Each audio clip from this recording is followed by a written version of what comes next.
Hey Ringside Crew. Welcome to the internationally known Dudes at Ringside podcast. And now here's your host, Joe Panther III. Hello there, wrestling fans. Welcome to another episode of the internationally known Dudes at Ringside podcast.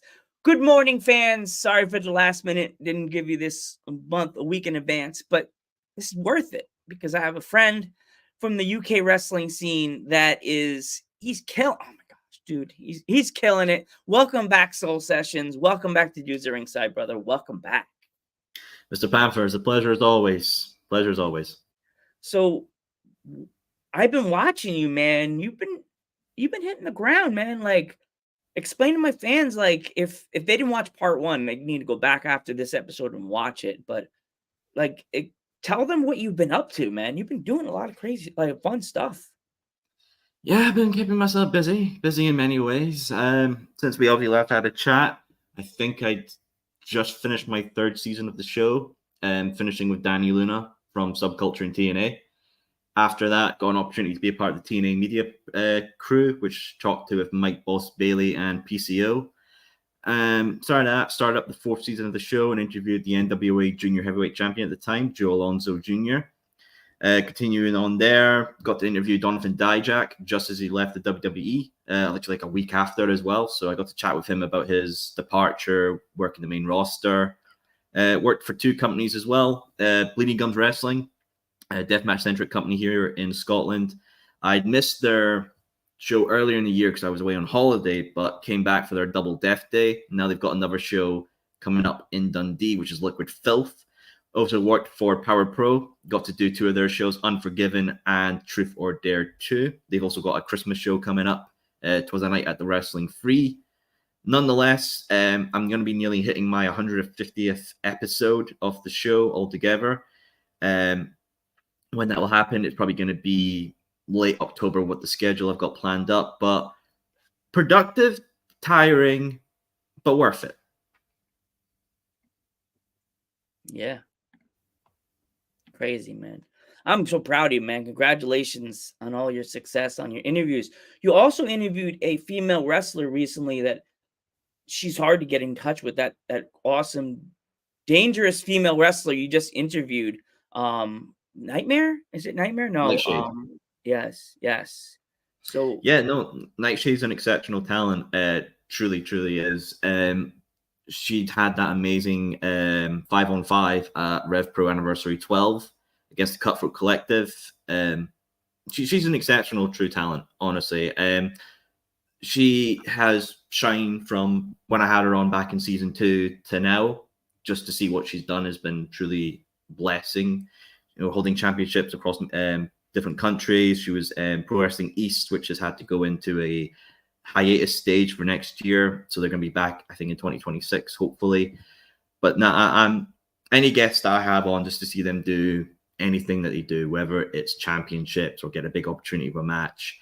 I'm proud of them. I'm proud of what they've done as well. And I actually haven't talked about the other show I started up this year as well, which is the Soul Sessions Collection. And Soul Sessions Collection is basically a sub-series show, which will be me going through the history of ring used gear that I've bought from previous guests of the show. So I've got 5 of them. So I have Nightshade's old gear. I have Mark Andrews and Flash Morgan Webster's from Subculture. I have their NXT UK gear.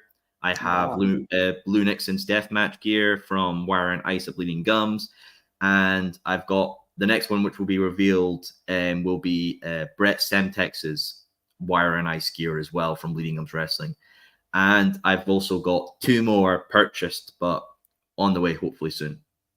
Wow. Awesome. There's another female wrestler I don't know if you ever interviewed. She's from England. Have you ever think about interviewing Kiara? Not too familiar with Kiara, but I've heard good things, really grapevine. But I think it's with female wrestlers is that they are exceptional, amazing, but I think they deal with some of the hardest stuff out there from essentially weirdos.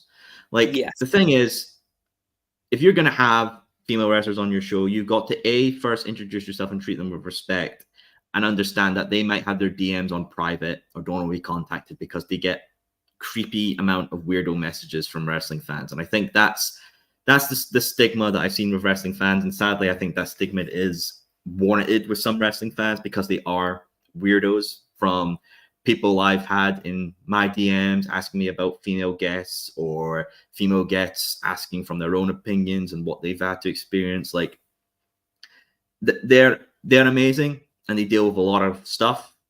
I give them their flowers because they are very good at what they do.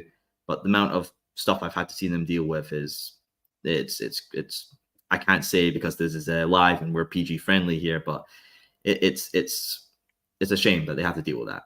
Yeah, it's sad, and it makes me. I as you know, I interview a lot of female wrestlers, and they become like internet female friends, and I don't know them, but I like to make my guests feel super comfortable. So I tell them, we're not going to talk about this, we're not going to talk about that, we're not going to talk about real life stuff, and I keep it strictly professional when I'm talking to them.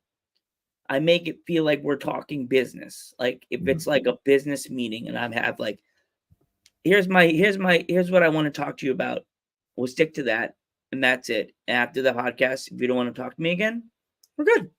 Keep the chat open. If you want to keep talking to me, cool. And then we go away, separate. I mean, that's the same way I treat it as well. It's you have to look at it like it is a business. It's them advertising their self, their stores, their identity. Out of the 100 and nearly 150 people that I've talked to, out of all of them, I maybe only chat to 10 on a regular basis about how they're doing and all that. But you have like some people have to sound like they're not my friends, and I don't mean that in a heartful or distasteful way. It's just that like I know them as their wrestling gimmick, I know them as their wrestling name. I don't even know their real name. So there is that barrier you need to have. You can't go messaging them at 2 a.m. like, how are you doing, or you want to go out and get drinks or something like that. You need to maintain that professional barrier, and that's something I always try to uphold and appeal. I might ask them if they want to come on again, or if they've had a big match, I'll send them a congratulations message. Or with the Soul Sessions collection, I might ask if they have any gear that they want to sell so they could buy new gear. Because for most of the guests I get on the Soul Sessions, I do pay them. I pay them a good amount of money because it is their job, and whether it's in the 3 figures or 2 figures or what, I try and base it on time. I try and base it on what their accolades are. So if they've been in the WWE, for example, the price tag for them to come on the show will be high. And that's fine to me because the Soul Sessions isn't a job. Like, if you had to say the Soul Sessions was a business, it would be in the negative. It would be bankrupt because of how much money I put into it and not gained from it. I've gained no money from the Soul Sessions or my appearances at shows, interviewing. I do all that for free. I do the Soul Sessions for free. The Soul Sessions, some could say it's a drain. You're losing money. Why are you going to spend all the money that you do on this and not get anything out of it? The main thing is, like, what else am I going to do with my money? Am I going to buy replicas and collectibles just to, hoard away? Am I just going to spend it on drink or partying? I might as well do it with something that I can have fun with and enjoy, And that's why I'm fully fine with paying people to come on this show. I always make it in my original DM for somebody, I'm happy to pay for your time to come on, because they could be losing a booking, they could be losing a virtual signing, they could be doing something that's not getting them income, especially people in the indie scene, with either the UK, the US, they don't get as much as you probably think they do, right? Yeah. They're traveling from town to town, they're traveling there and there. They have this, some people I've known have had the same gear for 4 years, and it's not out by choice. It's out because that they can't afford new gear. They stick with the same character because that's what that gear is associated with. It's a cost-effective measure. And I am truly fine by paying them to have them on and chat it up. If I gain some followers, cool. If I gain some viewers, cool. If I gain one single subscriber out of it, cool. But if I gain a connection, that's probably more important. And I have no problem with that, in my point of view. Yeah, that's the thing with me too. Like, I have a real life job. It pays me enough, but I've been asked tons of times, do you ever pay for your guests? And you pay for your guests, that's cool. That's your thing. But I don't, because I can't afford it.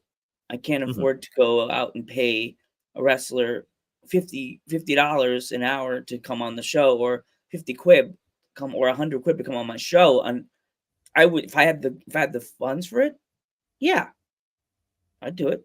But if I don't have the money, like, everybody thinks, oh, you probably get paid. I've been asked at work, do you get paid a lot of money to do this podcast?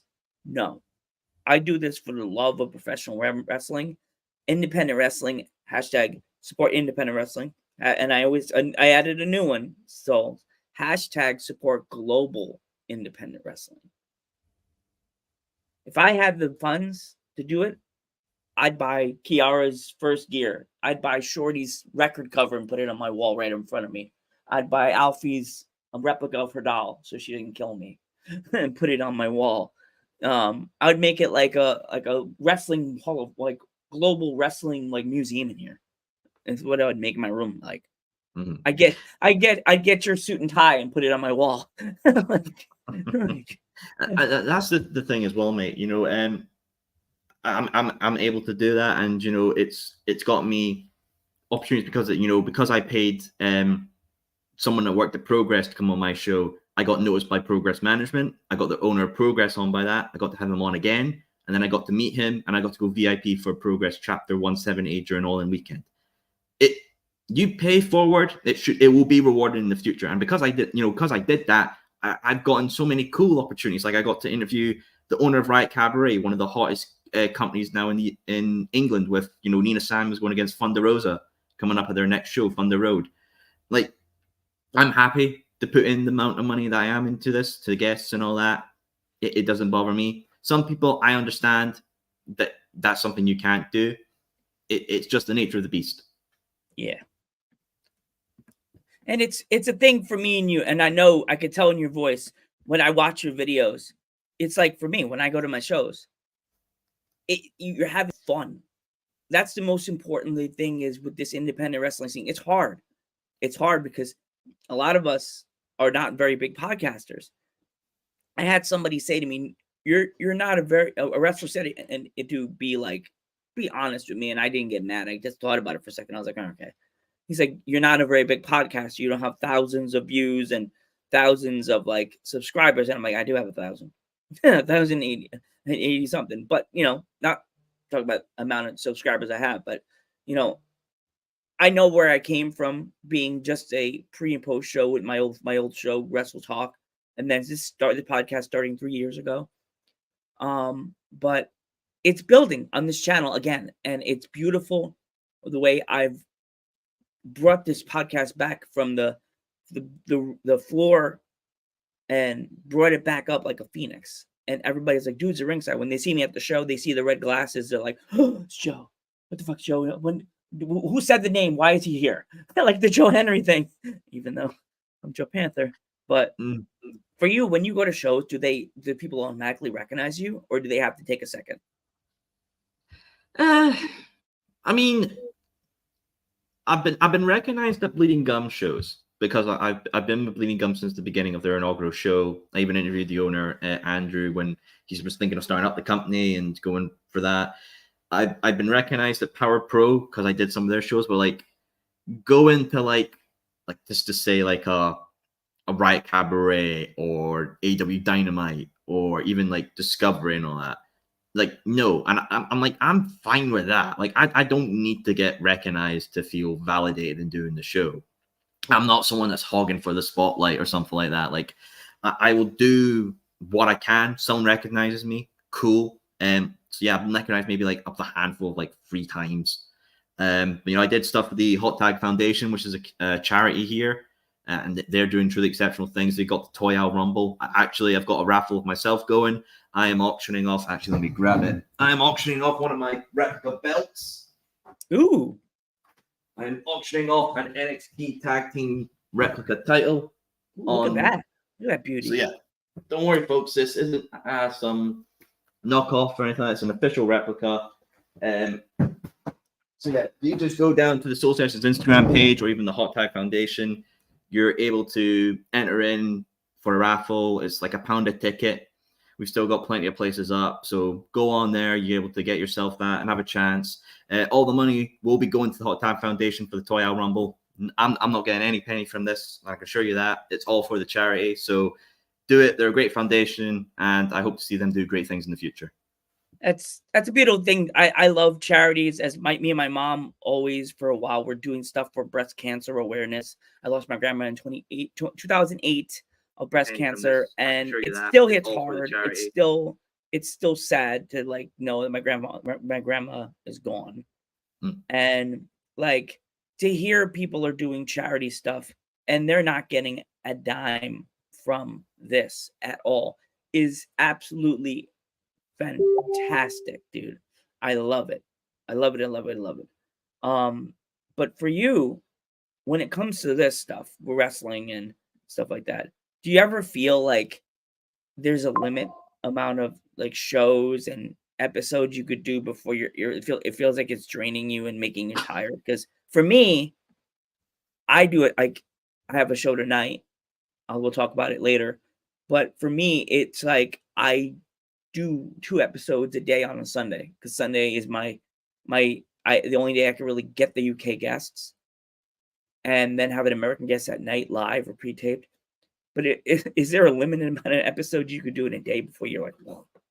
No, absolutely, mate, all the time. If I look at my schedule is literally just my notes on my phone for like everything. And I think the most I did in one day, if I'm correct, was in season. I think it was in season 4, which is my recent one where I did 1, 2, 3, 4, 5, 6 episodes in one day.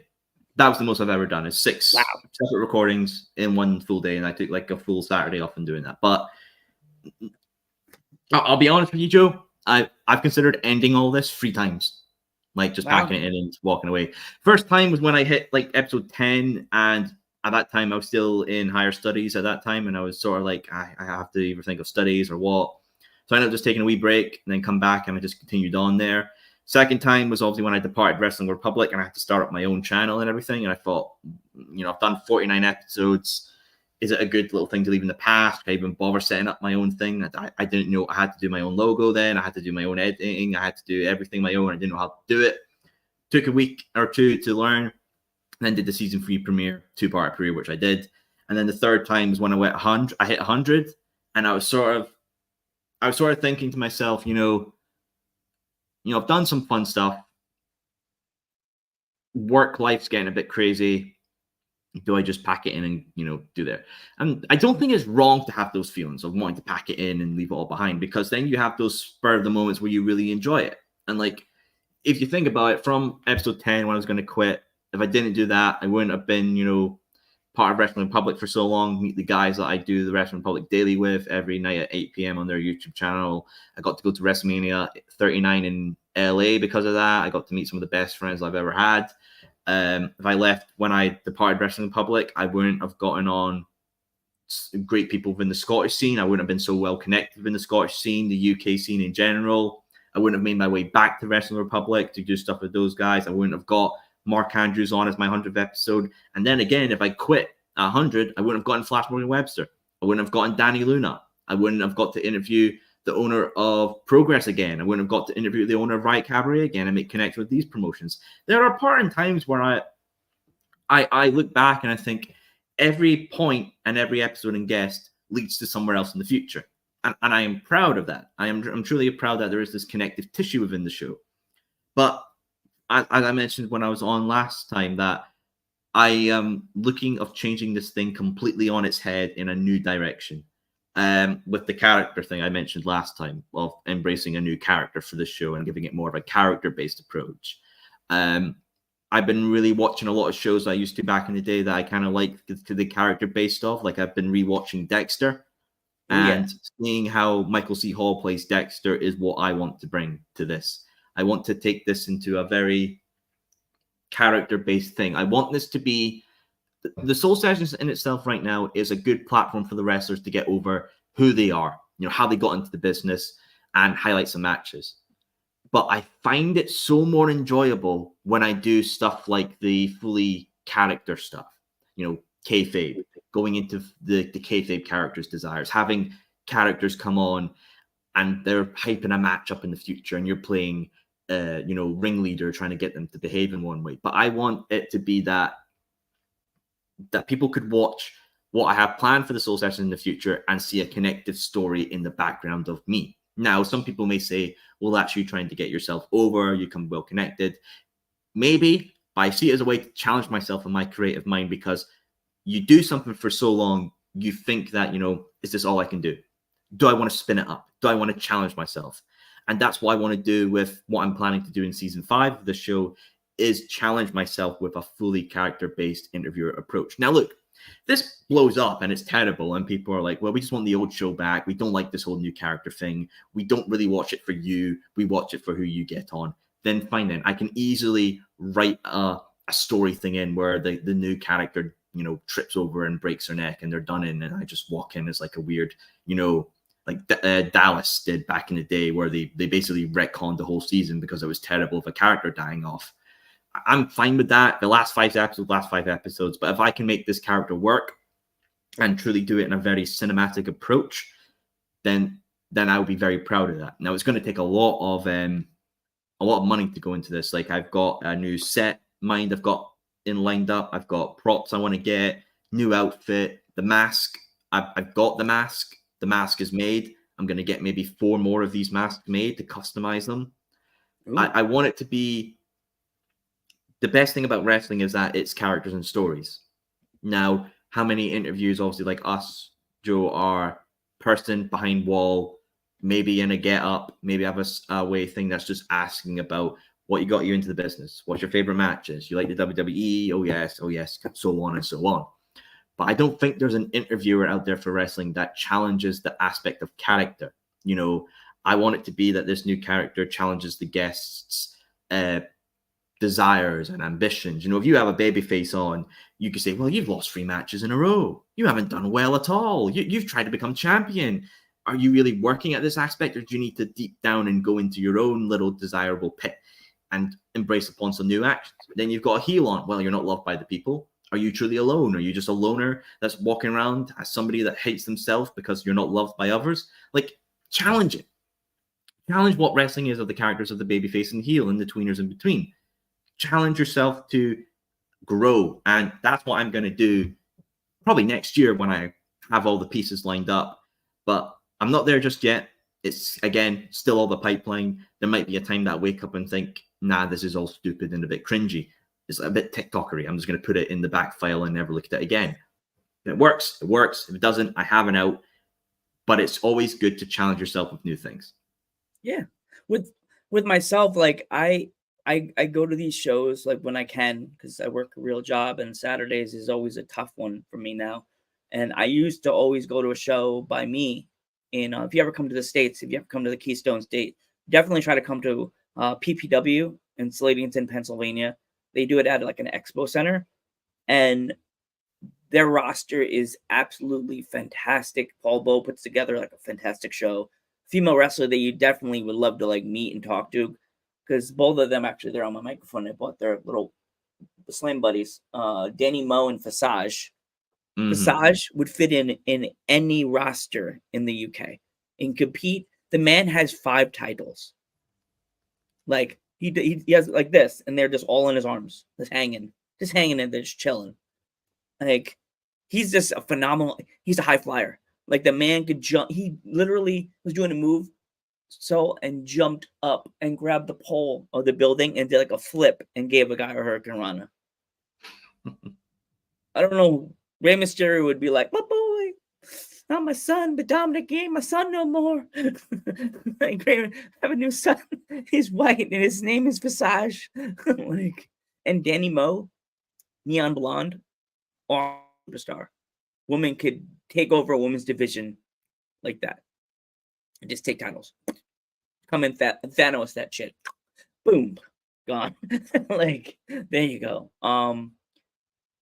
If I ever took a trip to the UK, to where you're neck of the woods, which promotions would you suggest? If I came and hung out with you on a family trip and we said, I'm going to hang out at Seoul, what shows would you bring me to give me like an assessment of what's going on in the scene by you?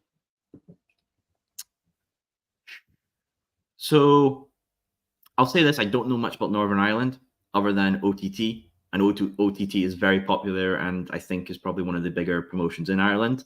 They've done very exceptional things. I know Sammy D, CG Cleary, and I think Becky Lynch, Finn Balor, Sheamus, and JD McDonough made all their ways in OTT. So if anything, OTT is like the key of Irish wrestling, from what I've heard. Just going off what I've heard, but I think the Britain, Ireland in itself, each part of it's got its own identity, with Scotland, England, and Wales. So for Wales, it's very technical. It's very much the technical aspect of this island, where you've got places like New Wave, No Mercy, Chaos, Attack. They're all very much on the technical side. You see people like Leon Cage, who's been an exceptional high flyer, Jay Joshua, who's a heavy brawler, James Ellis, the Brilliance, who has been one of the best technical guys going. You've got Wild Boar, Mark Andrews, Flash Morgan Webster, Eli as well. You've got exceptional people there, truly. And obviously Aluna as well, who's the New Wave Women's Champion I've had on the show, who's been an exceptional women's wrestler. Then England, I feel like, is the epitome. It's the historic part of British wrestling, obviously with Progress, Rev Pro, being the two real echelons of UK wrestling. Everybody wants to wrestle for Progress. Everybody wants to wrestle for Rev Pro. Rev Pro, you got Michael Oku, Luke Jacobs. You've got Alex Windsor there as well. You've got, Mina Shirakawa is their women's champion as well, somebody who's been appearing on AEW and Stardom.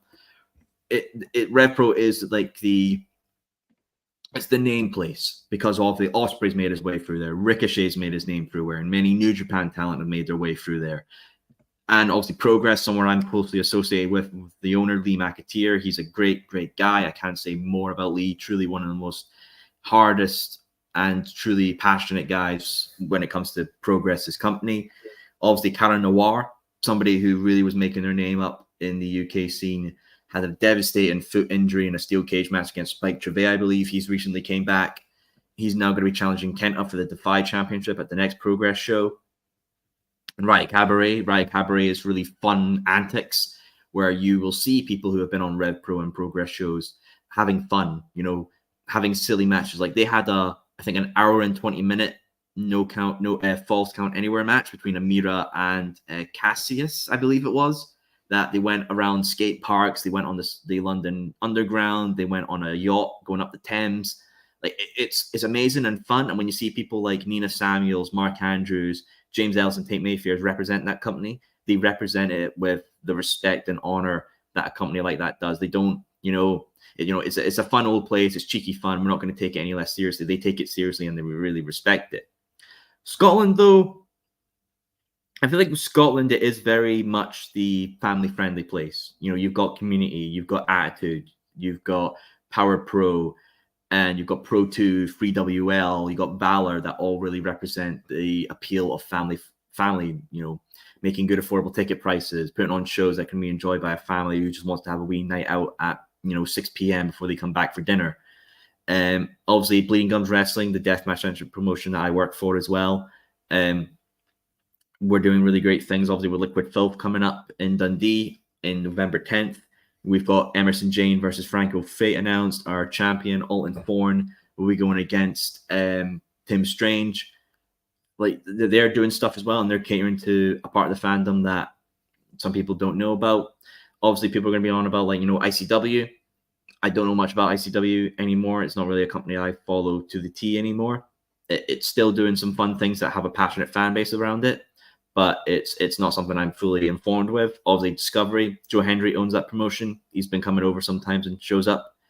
They're doing some great things in the city of Edinburgh. I believe they're running Portobello Town Hall on Halloween with a Halloween show based around it. So UK's diverse, man. It's really diverse with so many elements of wrestling you can find and understand the honing part of it because it is that multi-uniqueness about it, with so many things going on, so many identities, so many parts of it you can look at and think, yeah, I can go and get a family-friendly show there. Or heck, I can go see a technical wizard masterpiece. I could go see a deathmatch-centric promotion. I could go see a high-flyer stakes match. You have that diversity with UK wrestling. Yeah, like if you ever came here and you were able to come hang out with me and see the Panther Cave, kind of fun, a little bit, and fix it up a little bit for next year, but we're good. The promotions I bring you to PPW, so you can meet Paul Bow and tell him what you do, where you're from, and he'll be like, "Whoa, somebody from Scotland's coming to our shows, cool." I'll introduce you to all the wrestlers. And the second promotion I'd bring you to Alpha Junior's promotion, Battlefield Pro Wrestling. So you could talk to Alpha. And I know I interviewed him at a show at his merch table. And my Papa Panther kind of like told him about my grandfather and the history with his dad and stuff like that. I'll let you talk to him. Do your soul magic so you can talk. Maybe you can get a short interview with Alpha. They're actually doing a show tonight. Yeah, wish you were on the States on holiday. You could have been able to buy tickets. The show starts at 5 p.m. It's a Royal Rumble, like their own version of the Rumble. And they have so many young wrestlers that it's not just a Battlefield show because his dad, God rest his soul, recently just died, Pops. They're doing a Rumble, and it includes his promotion, which was in Pennsylvania, in Allentown, PA for years, WXW. And it's some of the wrestlers from Florida are coming. You're here, and they're going to compete in a big Rumble. They only have 2 matches on the card. I'm like, what the hell are they going to do? Like, they're going to have like intermittent, giant long ass intermission, and then do a giant Rumble like they do during WWF times, or because I'm boggling my brain, my little Panther brain, like trying to like that meme with the guy with the math and he's doing like the chalkboard, like. Are we going to see like 2 matches and then a long intermission and then the Rumble's just going to start? Like, what are we going to see, Alpha? Have you ever, has there ever been a Rumble in your show? Like one you go to? Rumble wise, I don't think I've been to a show that's ever done a Rumble. I know Riot Cabaret have done like a 2000s and 1990 Rumble where like Mr. Blobby, who's a UK entertainer, showed up. The wrestlers were all like in 2000s attire. I think Amira was in like Britney Spears' Toxic outfit from that music video. I know ICW, they've done the Square Go, which is their Rumble. It's been a long-standing tradition of theirs. I think they're on their 16th incarnation of that. Wow. Whenever that gets a Money in the Bank briefcase, basically they can cash in on the ICW World Champion, which I think Kenny Williams did at ICW Bard, beating Jester. I think Discovery Wrestling have done a Rumble in the past, but don't quote me on that. I'm not too sure. I know Community Pro and Attitude Pro, I'm definitely 100% sure have done a Rumble in the past. I've not seen a deathmatch Rumble. I don't know if that's. Oh my god! Imagine that. That would be insane. I don't know if I should speak to Andy about that. Just like a little fun quote thing. We could maybe do a deathmatch Rumble, but I think we're so stressed right now trying to do the plans for the next couple of shows there. But yeah, Bleeding Gums has got really exciting stuff coming up. I think you should try to go after and try to interview the one and only Riho. I don't know if you already did that before. Progress Women Champion Riho. Yeah, Riho. Yeah, I've interviewed her before. I love Riho. If you ever see her again, tell her Joe Panther III says hi. She is so cool, so sweet. She when we got on the screen with us finally like this before the show, so we were like, oh my god, we're finally doing this. Riho is a great one, and I would love to have Riho back on. It's just she's so busy. She's so busy, but she was the ICW champion, women's champion for like 540 odd days. She's still killing it in Progress. She just walked away with her Progress World Championship right now at TNT Progress crossover show. So yeah, I would love to have Riho on, but she's absolutely busy, and I take there's no problem with that. If they're busy and they're killing it, there's no problem with that, and I'm happy that they're succeeding. Yeah. The other person I've been dying to have on my list, I don't know if you ever, and I think you did, Lizzie Avo. She's been on my list for about 3 years, dude. 3 years. We were about to do something, and she was going on. She was on her vacation holiday, and we had to cancel. And I've been trying not obsessively messaging her, but I'm like every once in a while, I'm like, hey, you available today? Like just like see if maybe we could fit something in on a day that I'm not working or I don't have anything to do. Do a quick short like my approach of that, like I've had wrestlers that I've wanted to have on, and my rule's this: send them one message, I don't get anything back, or the message has not been seen, I'll try again later. If the message has been seen and I got nothing back, I'll still try again later. But if I've done that again and I get nothing back, I take it that the person doesn't want to be interviewed and I move on. Like, I never always continually chase it. I understand that there is a limit, there is a wall, and sometimes you have to just take silence as a no. Because some people don't want to be interviewed. Some people want to keep themselves personal. They only let their wrestling persona speak on social media or in the ring. There is an aspect of wrestling that I think some wrestlers love, is the privacy aspect of it, that they are playing a character. They are that separate element. You know, like that's why I'm Soul. Soul's not my real name. It's not the name I was born with. It's a shocking surprise. But I know, sorry. I keep things separate because I have a personal work life that I like to keep separate from wrestling. I, like, God forbid I ever have somebody at my work that recognizes me from doing this. Like, that would be a horror for me. I want to keep things separate. This is a professional and fun platform, but out of that, I'm doing my own thing, and I work my own job and I have fun with that. I would never want the two worlds to cross. Yeah, no, I understand with Lizzie. She's a good person. We talk on my own personal Instagram every once in a while, and she feels bad. She's like, I really want to do it. I'm a really busy person, and I'm like, and she kind of heard when I said, she could tell in my voice when I sent her the voice saying, Lizzie, I totally understand, and it's cool that she said she wants to do it. I guess she heard from saw the interview I did with Riho. It's not like, if you watch my interviews, so I don't treat them like an interview. I treat them like we're at, like, everybody's favorite sports bar or pub, and we're watching a soccer game, we're watching a wrestling event, and we're eating wings, and we're just drinking a beer. We're just chilling. You know what I mean? I treat it like, I should make it all to the show, Chilling with Joe. We're just chilling. If everyone I would never want to change it from Dudes at Ringside to Chilling with Joe, but that'd be the coolest thing ever, Chilling with Joe. And picture me drinking a beer like this, like with the beer in my hand. But that's what I never want the guests to feel like intimidated or nervous or upset or scared that I'll message them. If they don't want to do the show, I'm completely fine.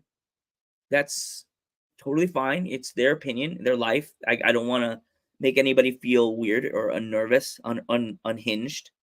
But let me know if you don't want to do the show.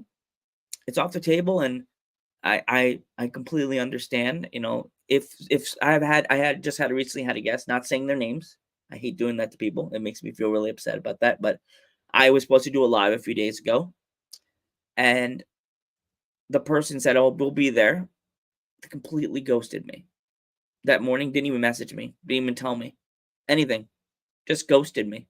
Blatantly just ghosted me. And now I am doing my new rule. If they don't message me that morning and say I can't make it, it's not happening. See, that's the thing as well. Like, I don't advertise the guest unless the episode's recorded. I don't do them live, because I've had episodes where I've recorded where technical hiccups make an absolute dreadful episode and I have to do it again. I would never, I'm not saying it's false advertising, but I wouldn't promise the people who watch my content something that I can't guarantee could happen in the future, because I've had guests that I've had to reschedule because of illness, or they can't make the day, or they need to make it an thing, and then I feel bad. Like, so I only advertise an episode if it's recorded. Now, I don't know. To my knowledge, if somebody wants to prove me wrong, then that's absolutely fine. I will accept the mistake. I've never advertised an episode that has not been recorded. To my knowledge, I have not done that. And that's something I will keep doing. An episode will only ever be announced by me if it has been recorded. Will I ever do a live episode? It's something I've thought of, but I don't think I'm at that following just yet, and relying on internet connections and all that. That's something I would do. I wouldn't do live interviews. Now, I mean, Joe, you doing it, that's cool, man. And I respect that you're able to do that. That's awesome to do. And it's a nice way for fans to engage and everything. But for me, like, this is on my laptop. It's not connected to like an Ether cable or straight to a Wi-Fi port or anything like that. It's relying on basically, someone not turning on Netflix and blowing up my router. So I'm trying to keep that thing, stability, and have everything that I can line up so that the episode can be recorded in a good way and respectable way for my fans to enjoy. So yeah, I'll only will ever really announce an episode if it's been recorded. I would love to do more in-person stuff though. You know, as Zachary Swift, he gave me my first in-person opportunity at his lovely gentleman establishment. We had a couple of drinks, got to chat about the Power Pro team and everything. And that's something I would definitely want to do more. Like the interviews I've done at Bleeding Gums with Alton Thorne. You know, he used some cheeky secondhand tactics to defeat the recently crowned champion Jack Haddock, and he, you know, put his hands on me as well.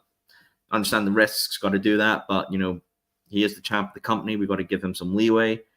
But doing that in-person thing, you know, it's an enjoyable aspect of it, and coming up with the creative things and thinking of how you're going to plan things out.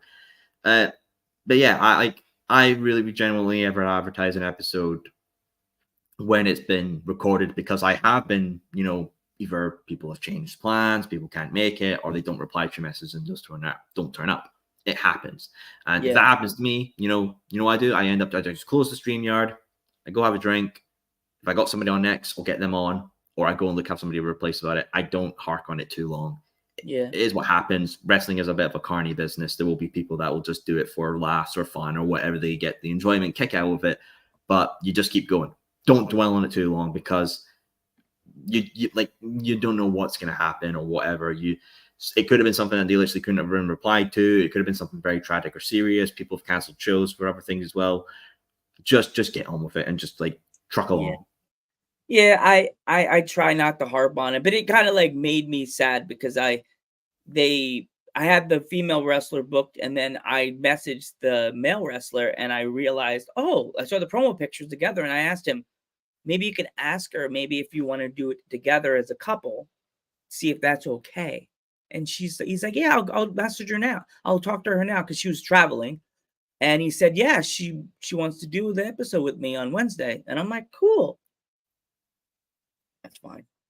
There's plenty of other wrestlers that, as I like to say on my side of it, if someone slams the door or doesn't come to the door on one door, there's always 5 more people knocking on the other doors trying to get on my trying to hang out with me on Dudes at Ringside. You know, like that's the thing as well. And I mean, it's an interesting one as well, because obviously if I've paid, you know, obviously I pay people money to come on my show, and if that becomes a situation, then that becomes very more serious, because it's my money and you could have essentially ran off with it. That's why generally I do half first payment, half afterwards. No, I haven't done that all the time. You know, sometimes I've given people straight up a lot of money. I'll put my hands up to that right now. I have done that. I've given people $250 straight up for an appearance. You could probably go through my guest list and figure out who it was, but they came on, no problems. Actually, they wanted to delay it by 15 minutes. I said that was cool. They still came on. We had a great chat. It was a great episode. But obviously, when money comes into hand, there is that bit of a serious more aspect. And I won't lie, you do get a bit anxiety ridden when, you know, people don't turn up at the time and you think, what's going on here? They're not replying to messages, and I gave them quite a fair bit of money. But at the end, usually it's absolutely fine. To this day, you know, knock on wood, I've had nobody ran off of money. That's good to hear, man, because I've never heard a wrestler take money and then not show up. But I've heard plenty of wrestlers no-showing on people that just want to do the interview with them. And I've had people want to go live. And then I always ask, because I don't always do my stuff live. If you see on my YouTube channel, a lot of stuff's pre-recorded. But like, when you pre-record your episodes, how long does it take you to watch the video, and how long does it take you to edit it? So you want me to be completely honest? Yeah, go ahead. I don't watch them back. Wow. Okay, I watched 15 minutes of mine. So when I record an episode, I download it. I go into CapCut. I put my graphic over. I put the intro that's done by my great friend Robert Chaos. His songs are amazing. Red Light, Green Light is the intro song for the Soul Sessions. I would do all that. I pop it up. That's it. If I'm recording an episode and I know there's hiccups, like either something cuts out, or there's a long pause, or technical mix-ups, or the guest says something and they want to redo another part of that interview, I will go back and watch it to cut that part out. But if I've recorded an episode like how we're doing now, and I know there's no hiccups, sound's coming through fine, there's no problems. I'm not going to watch it back. I'm just going to upload it straight away. Now, I do clips as well. I go back. I will kind of watch it a wee bit, but I will get the clip, cut that out, upload the clip, put it through the AI generator for the subtitles, and then upload it to my Instagram. But generally, I've not watched from beginning to end an episode of my show. Mm. And it's no part of the wrestlers. It's no part of the wrestlers if people are thinking that. It's me. I don't like hearing myself talk. I don't like seeing myself on the screen. I don't like all that. It's not my thing that I'm a fan of. I absolutely hate that. It's really not for me. It's not for me at all. So that's why I don't watch the episodes back. For me, I watch the first few seconds of it. Like when it's in the StreamYard edit thingy, I watch the intro. I'll watch what I said in the beginning of the show. I even do this. I don't know if you know this with StreamYard. They have clips now. You could they make AI clips instead of going to CapCut. You just click AI clips and you click it, and they'll generate clips. Lately, I guess maybe they only like one segment of my show, and it'll give me one clip, and I'm like, why? That clip.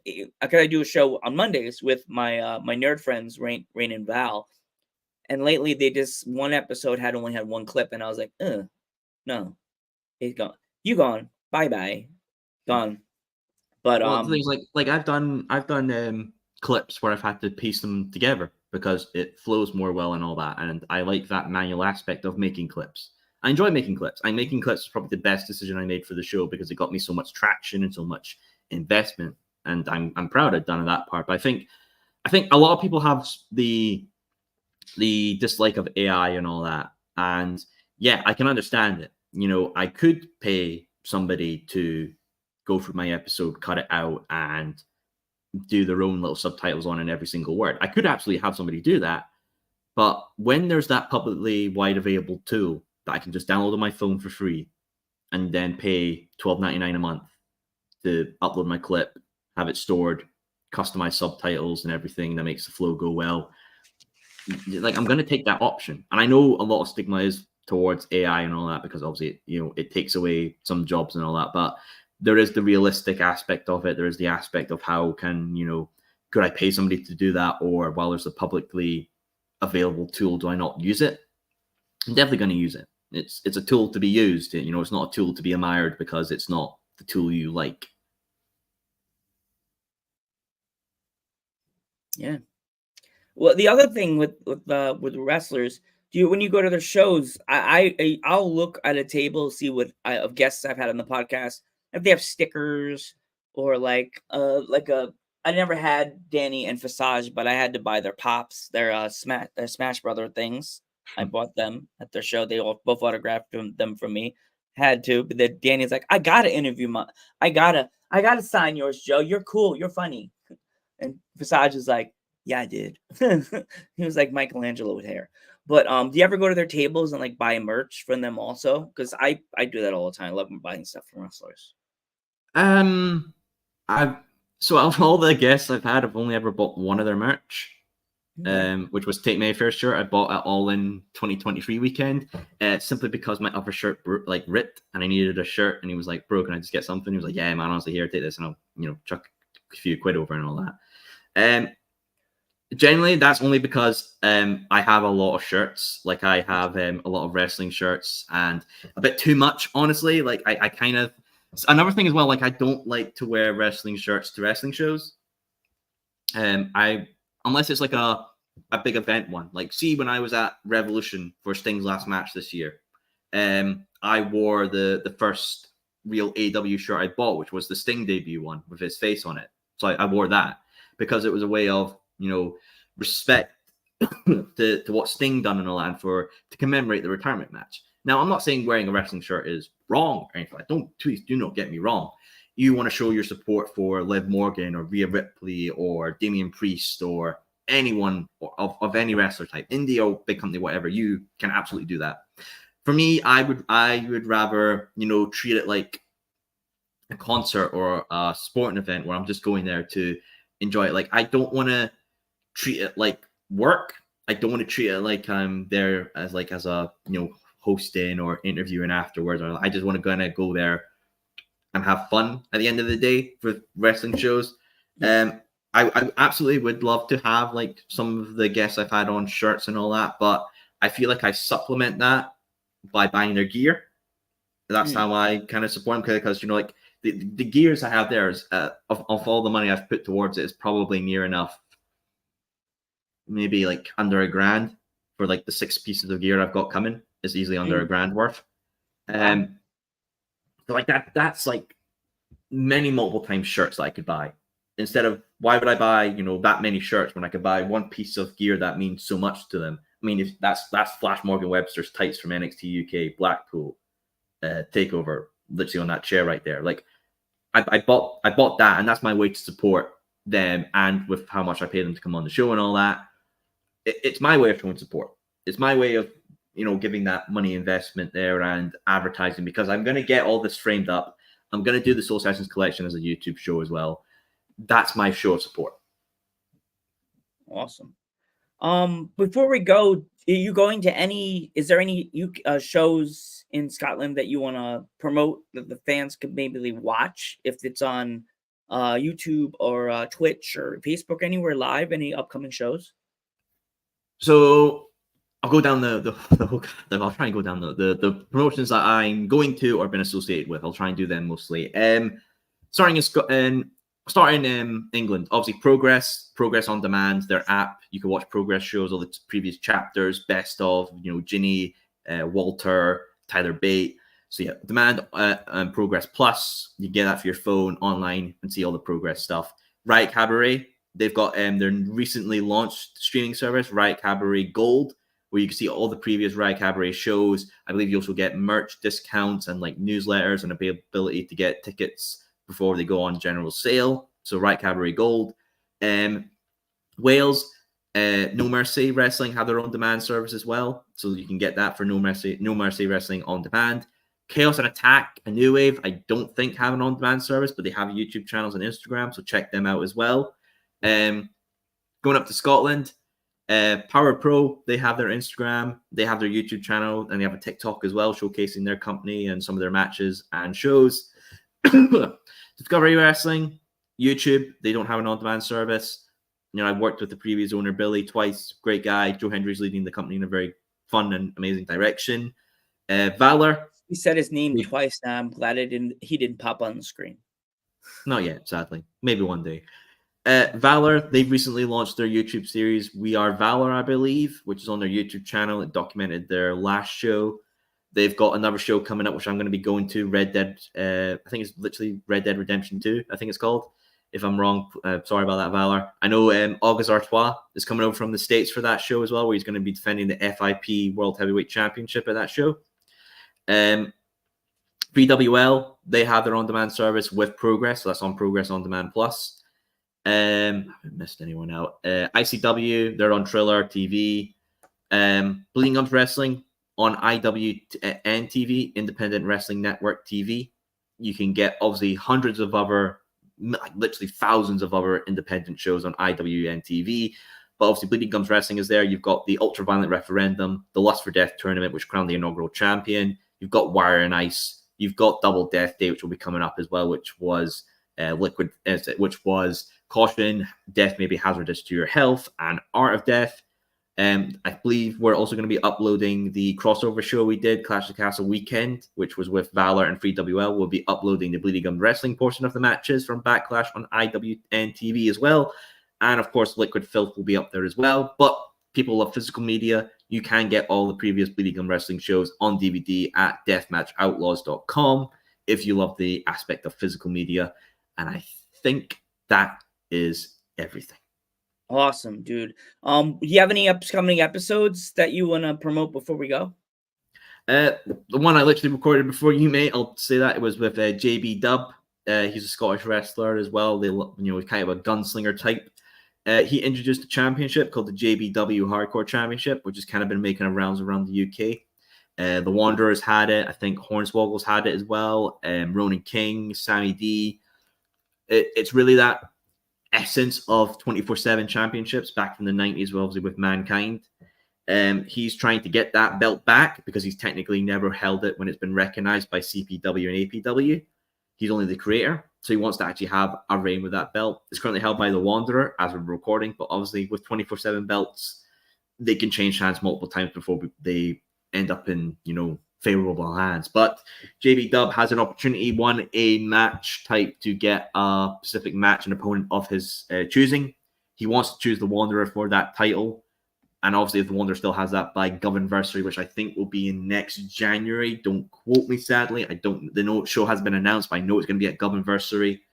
So yeah, it's going to be when JB challenges for that. But all in all, we talk about obviously him getting his start, the Scottish scene, working at Glasgow Pro School of Wrestling.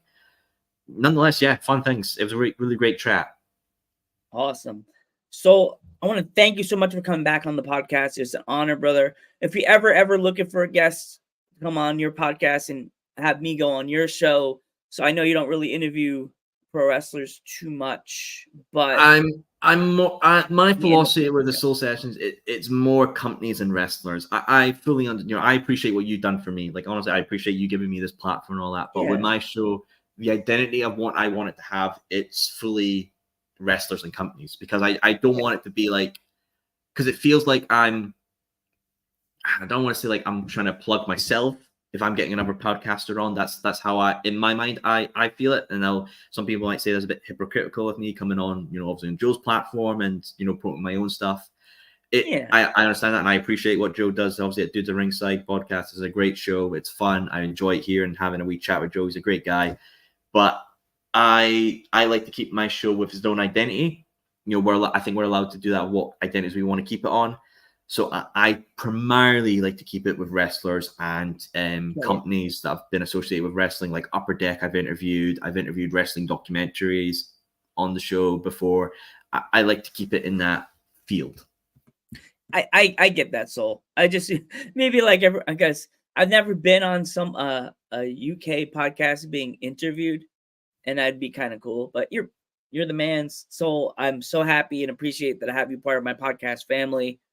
Thank you so much. And fans, thank you. Whoever came in to watch, thank you so much. Thank you. Sorry for the delay. I didn't give you guys a really big update, like I said in the beginning of the show. Either way, I'm Joe Panther III.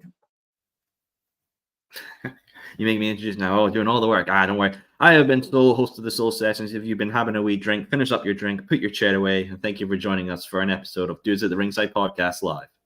And we will catch you in the next one.